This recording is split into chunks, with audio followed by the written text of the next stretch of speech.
the Kamala Harris Fairmont fundraiser he attended by giving 500 grand to Kamala Harris's campaign individually, personally. That is the truth.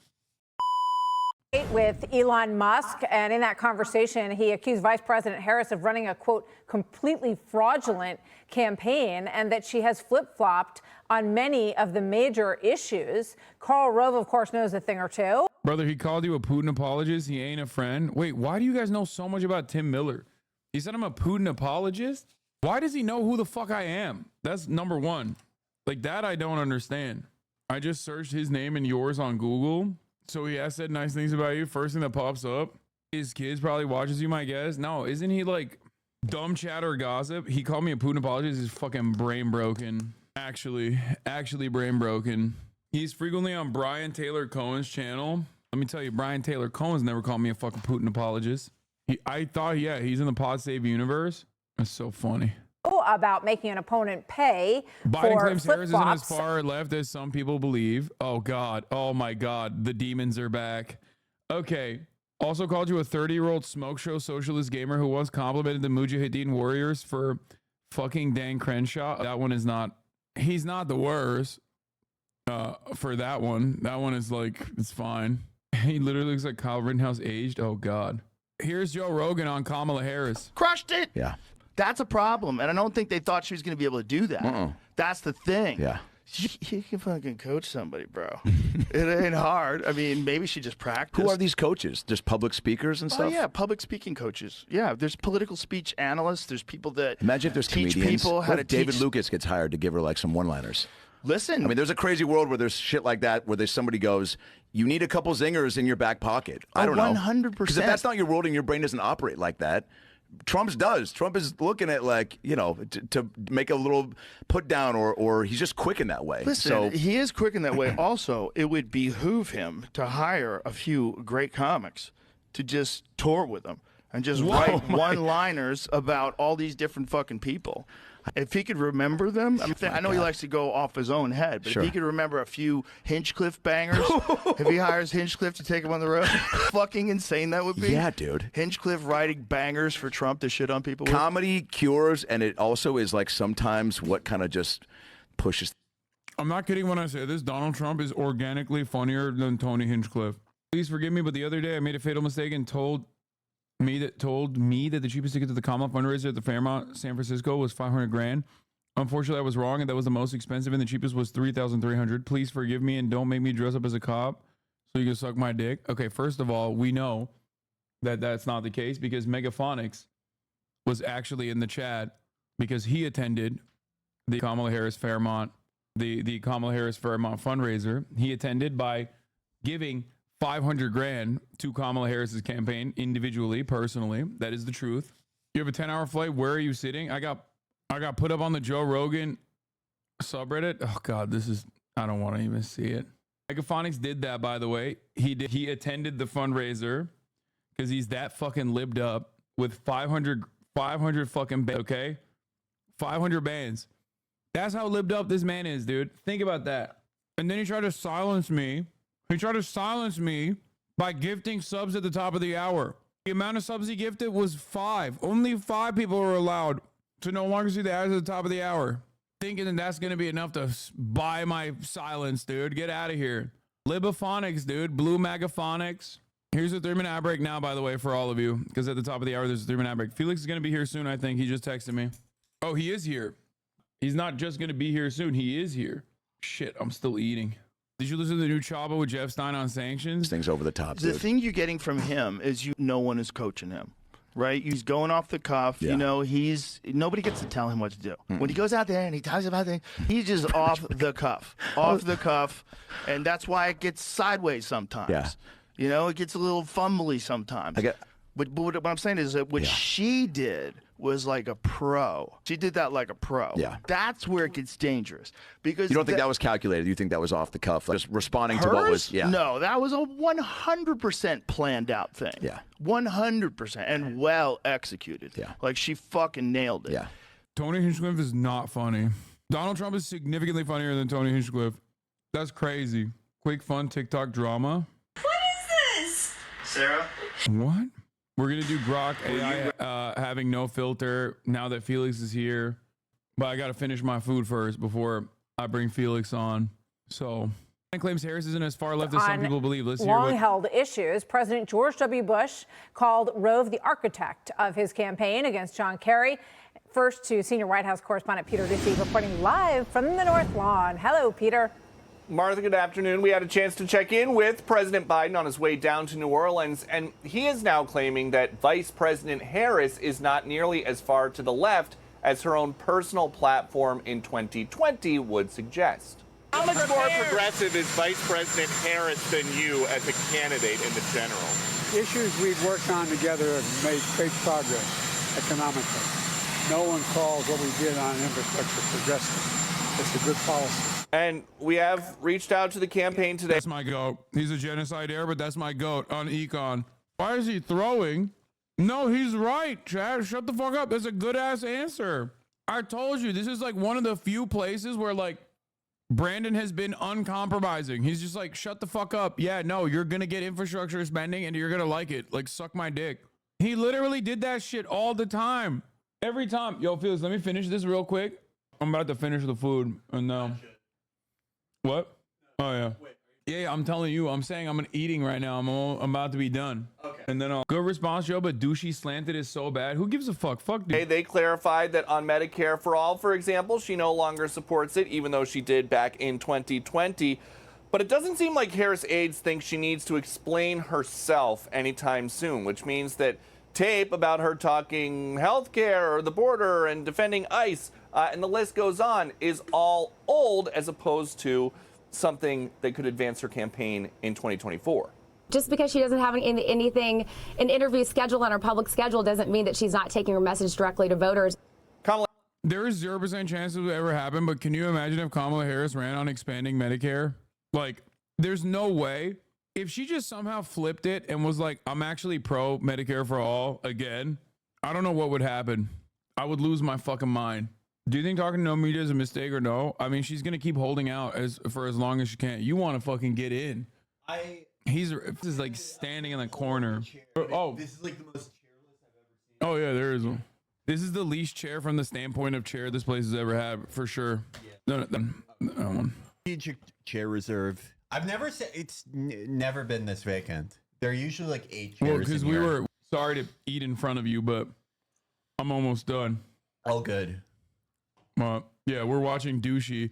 Biden actually did that classic Biden moment. Remember when they'd be like, Biden, you're so old, like, you know, your bitch is not bad, your smoke is not loud, like, you're gonna die. They're not trying to kill you. They're not trying to kill you. And then Biden would be like, oh yeah, well, I'm gonna make it so that it's illegal to be a landlord. Like, he would just like come out and just be like, it's, you know, $5 rent maximum. Yeah, NBC's still here, Chad. Stop asking. Anyway, yeah, remember how we would do that? He had a kind of moment like that again when they like asked him about Kamala Harris being more progressive than him, and he was just like, it's not progressive. It's just, you know, it's infrastructure spending. What the fuck do you mean? Which I think is a really good way to deal with that kind of message in general. This is like the only time he's cogent is when it's like a spite thing. Yeah, like that is the most coherent he gets. Even with the fact that he endorsed Kamala Harris, which apparently was unexpected. Well, yeah, it is. The entire thing was weird. Like, he did it from a fucking tweet, which he never does. Like, he does not, like, obviously, like, people running that Twitter account, but he doesn't, like, anything important. He does it exactly how you would do it in, like, 1977. You, like, call a bunch of reporters over. Yeah. Yeah. No, he did that way to fuck with Obama. No, I think so too. Yeah, no, I think he was like resentful. I think he was resentful towards Obama. I think he was resentful towards Nancy Pelosi, who like has been doing interviews now, and it seems like she was actually legitimately down for like an open primary, where I think she would have absolutely pushed for Gavin Newsom. I don't know about that. I feel like what Pelosi is doing now, I feel like it's her taking the heat off of Kamala. It's her making it seem like I was the mastermind of all this. I caused all this. I don't give a fuck about Joe. Like, I wish him the best, but I haven't even spoken to him. Maybe he has Parkinson's. And then that way, like, her calculus is something like, you know, I don't want voters to think that Kamala did this, that she was like scheming in back rooms, which, you know, she wasn't. Yeah, you think? Yeah, I don't think it was. I think it Yeah. was. I think it was my goat, Nancy Pelosi. No, yeah. It was 100% her. I don't think she was like that hard up to make Newsom the guy. I think she knows at least that that's not a guaranteed thing, that Newsom would have a little bit of the DeSantis effect where just because he is, you know, reasonably successful in his own state, that doesn't carry over nationally and would in fact freak everyone out Yeah. if they saw him. The campaign ads would have written themselves like, "Don't California my Texas." You know what I mean? Yeah, there's that, like, Newsom had that spate of like executive orders and vetoes earlier this year where it was like it was DeSantis like against rent control, against all this shit, like a very open rightward tilt. And it's like it doesn't matter how much of that shit you do. Republicans are just gonna say California, California, shitting in the streets of San Francisco. It doesn't matter. Yeah. Is this Steve Ducey's son? Yeah, Peter Ducey. I thought he was younger than that. No, they just all get that way. Where like Republicans just look like they're 14 and 44 at the same time. Steve and Peter are like the same age now. If you have your son young enough, he'll eventually exceed you. He'll get older than you. That's what happened with John McCain and his mom. But yeah, here, this is what he said. How much more progressive is Vice President Harris than you as a candidate in the general? Issues we've worked on together have made great progress economically. No one calls what we did on infrastructure progressive. It's a good policy. And we have reached out to the campaign today. They clarified that on Medicare for All, for example, she no longer supports it, even though she did back. Great. I'm so glad. People would yell at you so much in 2019 if you're like, I don't think any of these people, besides like Bernie, are sincere about pushing for Medicare for All. Pete even said, do you remember when Pete said, goodness gracious, Peter Paul Buttigieg, I support Medicare for All and will never go back on it. Dude, people would yell at me because they would bring up Kamala's like, you know, the vote trackers, like where they'll be like, this person is 99% progressive. Like, yeah, like it's like an AFL-CIO scorecard, but like not for labor. So they would constantly bring that up to be like, Kamala is more progressive than Bernie. You just hate a black woman. Yeah, and the score, how they score those things is so weird. Yeah, because if you don't vote against, like, I don't know, a bill that Rick Scott put out, where it's like, if you die in a job site, a company should be able to like have an option to buy your kids. GE should be able to make its own janissaries out of people who die. Okay, that sounds pretty sick though. Like, I mean, would you trust them to do janissaries though? They don't have any. There's no religious or there's no Turks involved, and no, yeah. I'm out. Yeah, Jack Welch could not create a good janissary. It's too bloodless. If you vote against that, if you vote against like whatever they have the JD Vance and Blake Masters is like the closest you can get to having a janissary created by like a Silicon Valley billionaire, and it's objectively bad. Yeah. JD Vance could not be able to defeat winged hussars, like no shot. Yeah, you can't. You start the janissary program like early. Yeah, like 5 fucking years old. I think it could work in America, but you can't. Like he's a janissary program at 19. That is embarrassing. That's like going to a Taekwondo class when you're like a grown adult. All the kids are there. What Nas said about Jay-Z. Yeah. For all the other older millennials in chat. No, you're absolutely right on that.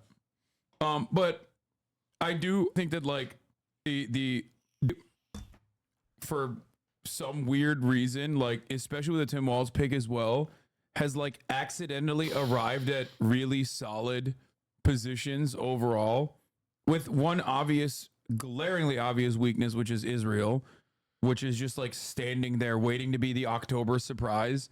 That is not even a fucking surprise. It's like everybody knows that Benjamin Netanyahu is in the tank for Donald Trump and is getting increasingly more unhinged every single fucking day. And like not trying to put forward like weapons transfers as a condition in an effort to curb Israel back, like in an effort to rein Israel in, is basically just allowing them to run the table. Yeah, yeah. Like their calculus is if we say like, you know, weapons will never be conditioned, maybe they won't try to fuck us in October. And it's like they're probably going to do that anyway. I would assume. I don't know if they'll be able to. I don't even know what they could do. If they tried to do like a Reagan hostages thing, no American would care. No, if they were like, no, that's what they're doing. Kill. That's what they're doing. No, I think that they're doing like the Ronald Reagan play. Like, I genuinely think that, like, I don't even think Donald Trump thinks about these things all that much. But ultimately, he's just like, yeah, I don't really like this fucking guy, but he hates Joe Biden. So it's whatever. Yeah, I'll do whatever you want if you know. But like, how could they do? Like, the only way they could do that at this point, because they've like killed most of the hostages pretty deliberately with airstrikes. They would just have to. They would like get an actor and be like, "Hey, this is the guy who got kidnapped, Gorb. We rescued Yorm. Yeah, we rescued all your favorite hostages. Remember?" Yeah, they would. No. I'm saying that like some kind of cessation of hostilities will happen under the Trump administration. Like, that's what I'm saying. Like Benjamin Netanyahu, without like any sort of extra pressure from the Democratic Party, is not gonna fucking move in that direction. But I don't. He even, hasn't. Yeah, I don't even think like that would be possible under Trump. Like Trump could maybe get a deal with like, you know, the PA, but especially with Sinwar in charge now, I don't think he's achieving that. There's just, he may think he can, but like, what is he gonna send Jared there again? Jared negotiating with Sinwar? How is that gonna go? That'd be sick. Yeah. Who is the guy and why is he anti-Semitic? A lot of good reasons. Oh God. I'm kidding. I'm watching, bro. Come on. I'm medically Jewish. For anyone who wants to know, when I was born, diagnosed with the highest level of Judaism. I should put 23andMe again. That never stopped people from yelling at me, but it's unimpeachable. Like, me and Ben Shapiro have the same one. Well, 99% Ashkenazi. Yeah, we're in the 99 club. Damn. That's like lactose intolerance, easy lock. Yeah, and you know what? I like dairy anyway. I just accept the consequences. I respect that. You're strong. You're strong. I won't talk about with NBC here. I won't talk about Helva. Yeah,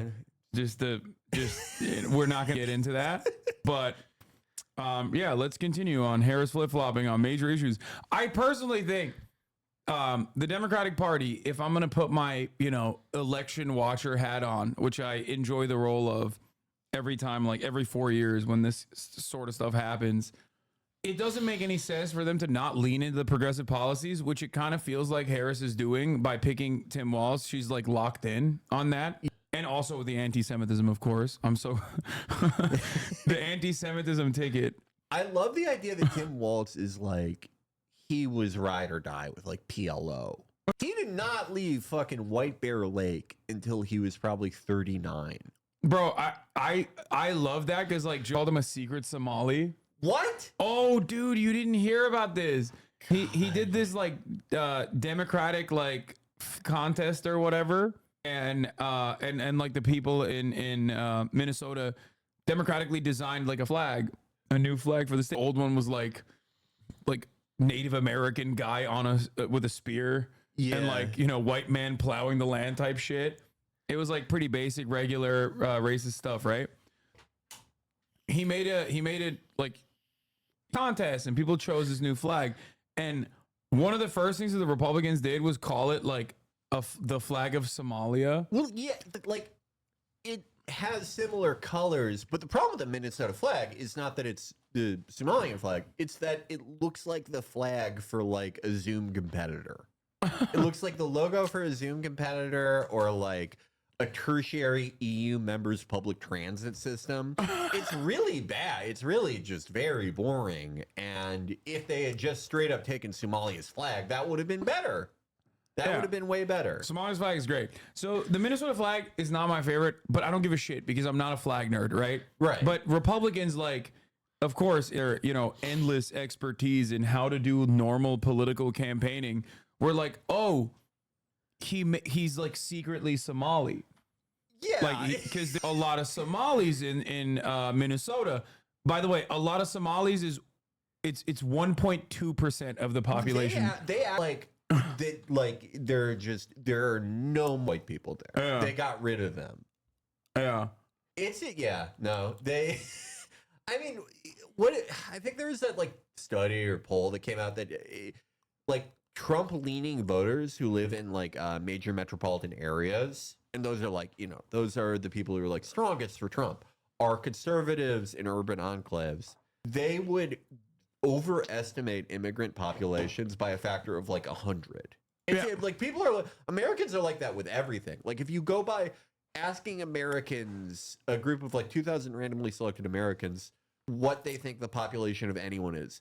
According to them, 1/3 of Americans are Jewish, 1/2 of those people are trans, then 2/3 somehow are black. Crime is literally such a constant that they do crimes to you if you're not doing crimes. Yeah. Sometimes they're doing crimes to the criminals in the process of it in every neighborhood, except for their own. Yeah. Consistently.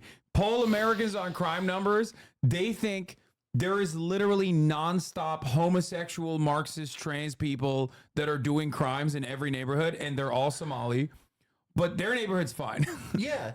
It's Americans are not good with numbers. I don't know if it's because of the imperial system versus metric, but like people greatly overestimate these things. And I think like, just sight unseen, they're like, oh, Minnesota, the state, just the entire state is like Somali now. And Tim Walz did it in the last like 4 years. Yeah. Oh, here. This is like the YouGov poll data on what Felix is talking about. Yeah. From millionaires to Muslims, small subgroups of the population seem much larger than many Americans. Yeah, we're just very bad at math. There's also this other side of it too. Like, let me see if I can find it. I think this is also a phenomenon. Like, obviously with immigrant crime, they're like completely lost the plot. Like routinely, Donald Trump says hundreds of thousands of Americans are being murdered every year by undocumented migrants. The number's like 23. But this guy, Iraq veteran 8888, Eric Blanford, gun owner director, and I think like a gun tuber, actually came out with this like pretty reasonable take. If an illegal immigrant has been here for 10 plus years and hasn't committed a crime, go ahead and give them amnesty. Someone's grandma or someone like that who is harmless. Someone is productive, by all means, let them stay and contribute. That's what he said. And I suspect people are going to get very mad at him for this. Which, by the way, one of my favorite things of American politics is that almost every single person that has that opinion is also in for mass deportations. Yeah. No, I mean, it's like 1-to-1.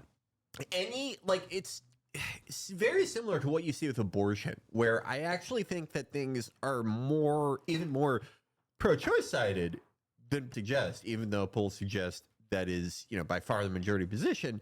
When you ask some Republicans who call themselves like pro-life or anti-abortion, okay, what conditions? They go, yeah, I think abortion's terrible. I don't think anyone should do it unless, there's a medical issue or there's incest or something, or mom is too young to have it, or they're poor, and the list goes on until they're just describing like what the average physician. Before they're describing 9 months abortion. Yeah. Before they're like, no, actually you should be able to kill a baby after it's born, like the Democrats want. Yeah, and there's just such a deluge media environment. It's the same thing with fucking immigration, where like, there will be tons of people who support mass deportations, but their actual program for like pathway to citizenship or amnesty is like, kind of to the left of what we have now. Yeah, that's the craziest part. It's like, live in a country where there is a 90% we have a amnesty for all DACA recipients. Yeah. Like, obviously that's like the peak of the conversation. Like, these are people who literally don't have a criminal background. You know what I mean? Like, they don't have a criminal record or whatever. They're like going to college, they have jobs. But those two things are at odds with one another. Like, that doesn't cause anyone to go, this seems a little weird. Why the fuck are Americans seemingly saying, let's do Hitlerian politics and do mass deportations to like 15 million people living on U.S. soil, but then also simultaneously they're like, But yeah, we should also fucking allow them to stay here. Yeah, I mean, I think there's a current in American politics that maybe it's always been here, maybe it's a product of like the last 40 years of the state willfully shedding a lot of power. But I think there is a current in American politics where both voters and politicians love looking busy. And this is a great example of something where someone is just mindlessly picking something that makes them look busy. And it's horrible because, you know, it's this vast dragnet and these horrible abuses are happening. But I really think they're considering it as much as like a blue state mayor who like bans vapes.